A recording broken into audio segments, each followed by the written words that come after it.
விவாகரத்து பெற்றிருக்கிறார் நடிகை ஹன்சிகா மோத்வானி. முக்கிய செய்தியா பார்த்துட்டு இருக்கோம். விவரங்களோட செய்தியாளர் பாரதி ராஜா இணைந்திருக்கிறார். பாரதி ராஜா, நடிகை ஹன்சிகா மோத்வானியினுடைய இந்த விவாகரத்து தொடர்பான விவரங்களை பதிவு செய்யுங்க.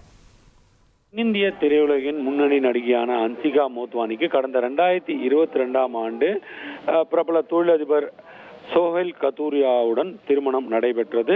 திருமணமாகி ஒரு சில ஆண்டுகளிலேயே, குறிப்பா சொல்லணும் ஒரு 4 ஆண்டுகளிலேயே இருவருக்கும் இடையே கருத்து வேறுபாடானது ஏற்பட்டது என்பது குறிப்பிடத்தக்கது. அதுவும் 2 ஆண்டுகள்ல மிக மோசமாக இருந்தது. 2024ஆம் ஆண்டிலிருந்தே இவர்கள் இருவரும் தனித்தனியாக வாழத் தொடங்கினார்கள்.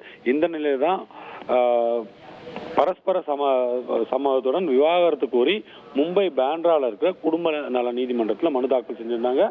இந்த மனு விசாரணை நடத்தப்பட்டு வந்ததுல இன்னைக்கு தீர்ப்பானது வழங்கப்பட்டிருக்கிறது. ஹன்சிகா மோத்வானி தரப்பிலிருந்து கணவரிடமிருந்து எந்த பராமரிப்பு தொகையும் கேட்கப்படவில்லை.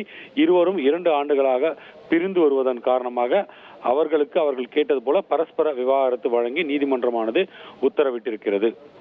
தகவல்களுக்கு நன்றி பாரதி ராஜா. இனி செல்லும் இடமெல்லாம் செய்தி. தந்தி டிவியின் வாட்ஸ்அப் சேனலை ஃபாலோ பண்ணினா செல்லருக்கும் இடமெல்லாம் செய்தி. இதோ QR கோட் இப்பவே ஸ்கேன் பண்ணுங்க, ஃபாலோ பண்ணுங்க.